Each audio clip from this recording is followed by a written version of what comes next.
The Atlanta Braves rally late but can't complete the comeback, dropping Game 2 of the series 3-2 and setting up a rubber match in Bristol Motor Speedway tomorrow. Let's talk about it. This is the Braves Postcast, your instant game reaction for the Atlanta Braves. Part of the Locked On Podcast Network, your team every day.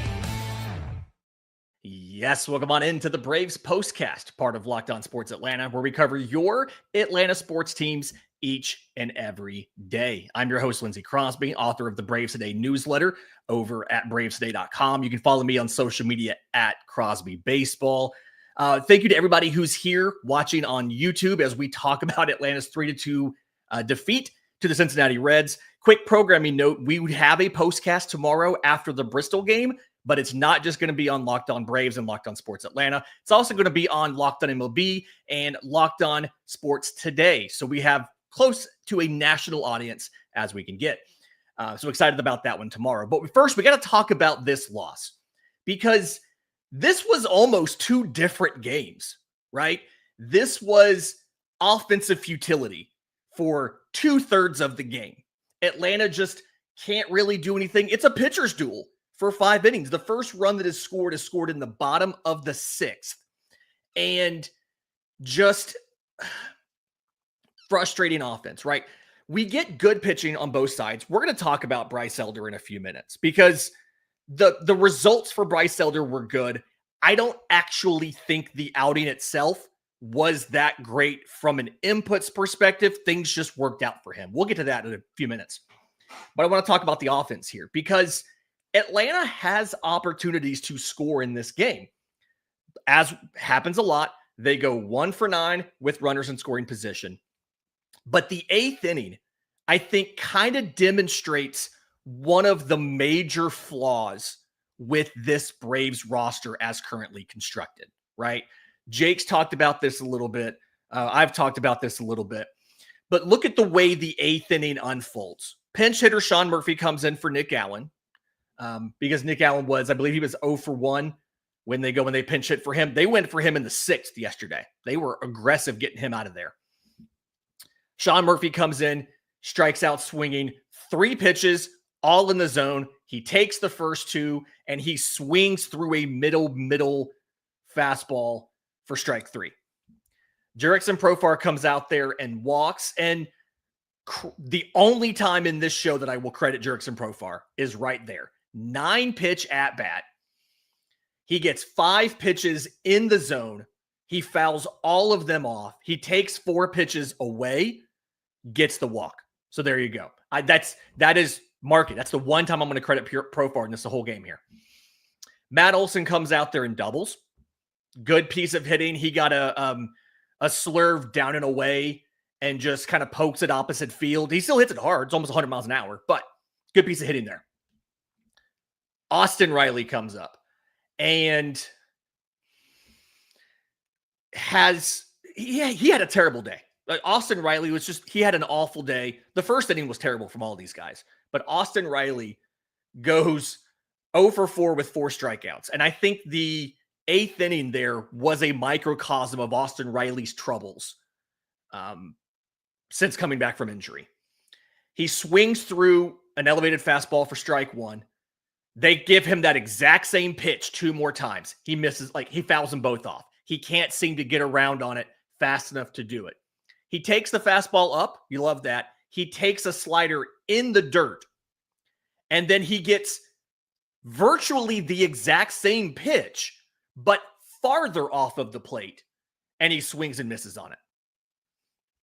Just really kind of frustrating about the at-bat there. You have runners on 2nd and 3rd, and you have 1 out, and Austin Riley gets fastballs in the zone, can't hit them, and then chases a pitch that I'm going to check after the game on StatCast, but I'm willing to bet a down and away slider that hits the dirt on the opposite side, the other batter's box.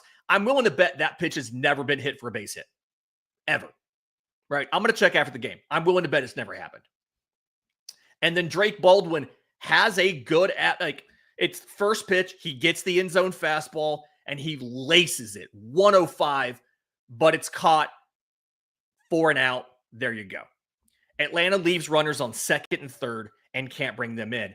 And the thing here is it's a roster construction thing. Jurickson Profar is on first base on a double to left, and he's just not fast enough to score. We've seen guys on this roster do it. Ronald Acuna Jr. has done it, although he got hurt last time he did it. Michael Harris has done it. I think we've even seen Nick Allen and Luke Williams do things like that.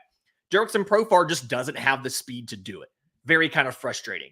We've seen some of his defense be questionable. We've seen he doesn't have the speed there. Doesn't have the offense today either. And then you turn right around. You get another opportunity in the ninth. Marcell Ozuna leadoff walk. Credit to Marcell Ozuna. He gets to third base on a single to right. Now, most players will get to third base on a single to right, but that's not something Marcell Ozuna has done that often this year, especially in light of a hip injury. So again, he wasn't going incredibly fast. It was an ugly slide. That was a terrible slide. Face first. It looks like Brandon Gaudin was the one who taught him that slide. But Ozuna gets to third base, meaning on the single to center by Ozzie Albies, Ozuna's able to score to get Atlanta on the board. Michael Harris makes his way to third in that same thing. Ozzie steals second, and from there, it doesn't work out like you want it to. Eli White gets called out on strikes, and I will give him some credit here because that final pitch was not a strike. It was not a strike on StatCast. It was not a strike on MLB Game Day. Now, that being said, when the game is that close, you can't just take pitches that are that close to the zone. The pitch before it was elevated fastball, top of the zone. He fouled that off. He got the second pitch of the at-bat was a fastball in. It was off the plate, but he swung at that. He takes the one down. He's rung up on it. I hate the call, but at the same time, I don't think you can take that pitch. Not with 2 strikes and runners on second and third. You gotta protect. You gotta put that ball into play. You gotta do something. Because at the very least, if you put that ball in play and, even if you ground out weakly to second base, Michael Harris scores from third. So it's a productive out. This was an unproductive out. Luke Williams comes up there, first pitch, fastball to left. He almost gets it. Not quite gone, 340 feet, 99 miles an hour, but he's been making a little bit more contact. I'm starting to wonder if Atlanta considers he's not nearly as good defensively as Nick Allen. Nobody is. I'm starting to wonder with how quickly Snit has gone to a pinch hitter for Nick Allen. Do they think about giving Luke Williams a start? I don't know. But Luke Williams gets a sac fly. Michael Harris gets in there. And then Jurickson Profar again. Another bad at-bat. He swings at a first pitch splitter that is down and away, tries to pull it. He grounds out to second base at 72 miles an hour. Jurickson Profar, 0 for 4, 1 walk, 1 strikeout. But I would argue that even the time he got on, he just didn't really do anything right.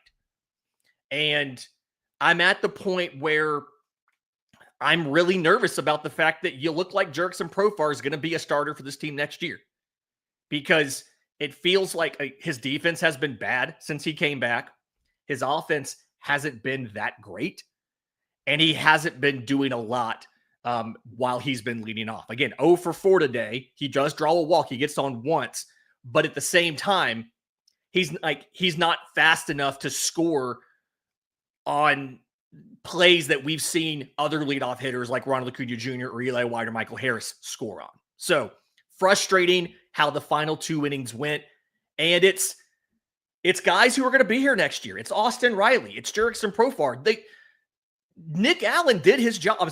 Luke Williams did the job. He got a run in. Ozzie Albies got the run in. Michael Harris went 2 for 4 today. It's the guys at the top of the order that didn't perform outside of Matt Olson, who goes 2 for 4 with a double. In just a second, let's talk about the pitching. The stats from Bryce Elder were good. I don't know how good he actually was. I think he got lucky. We'll talk about that next, right here on the Braves Postcast. Time to fuel up and turn it up with 5-Hour Energy Transfusion. It brings the bold grape, ginger, and lime flavor of your favorite golf drink, minus the alcohol, into a quick, energizing shot. Whether you're sinking birdies or just making memories with friends, this one's a hole-in-one for your energy game. Because let's be honest, some days on the course or off it, you just need that extra boost to stay sharp and energized. Golf is all about good times with good people and good flavors. The grape ginger lime flavor gives you the best part of your clubhouse go-to without needing to chase down the beverage cart. If you go to 5hourenergy.com today, that is the number 5hourenergy.com, you can use the network's promo code LOCKEDONGolf to receive 20% off your order. Now, this offer is only valid until September 30th on one order and cannot be used with other promotions. The code is not good on subscription orders, but whether you're meeting with friends or trying to turn 18 holes into 36, get the energizing boost you need to power through. Order transfusion-flavored 5-hour energy shots today. Welcome back to the Braves Postcast. Lindsay Crosby here. Let's talk about the pitching a little bit because, again, Bryce Elder's stats in this game were not bad. 6 2/3 innings, 4 hits, 2 runs, 2 walks on 5 strikeouts. One of those 2 runs is an inherited run because Dylan Dodd gives up a 2-run homer to Will Benson. Atlanta native, by the way. So if they ever want to move on from Will Benson, that feels like a guy that Alex Anthopoulos is going to go try to claim off of waivers if they ever decide to get rid of him. But when you kind of look at a lot of the inputs here, right? What did Bryce Elder do in the game? I'm not really that impressed with what he did, right? So it was, as it always is, sinker, slider, tons of those. He drew 13 swings on 36 sinkers thrown. 1 whiff, right? They fouled off 4. They put 8 of those into play with an average exit velocity just barely under being a hard hit ball, 94.5 miles an hour. He threw 33 sliders. They swung at 20 of them. 5 whiffs. He got a couple whiffs there, right? But 6 fouls, 9 balls into play.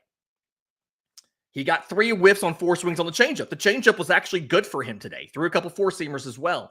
But he just threw everything in the zone too much. It's a problem that we see with Bryce Elder. It's like 69% zone rate on the sinker, almost 60% on the slider. He's just throwing things in the strike zone, and his stuff's not good enough to just throw it in the strike zone. He gave up 9 hard hit balls to the Reds. And honestly, he's lucky that they didn't get more hits than they did. They put 18 balls into play. Half of those were hard hit balls. He's lucky that he didn't give up more than technically the 1 run and then the inherited runner coming in to score.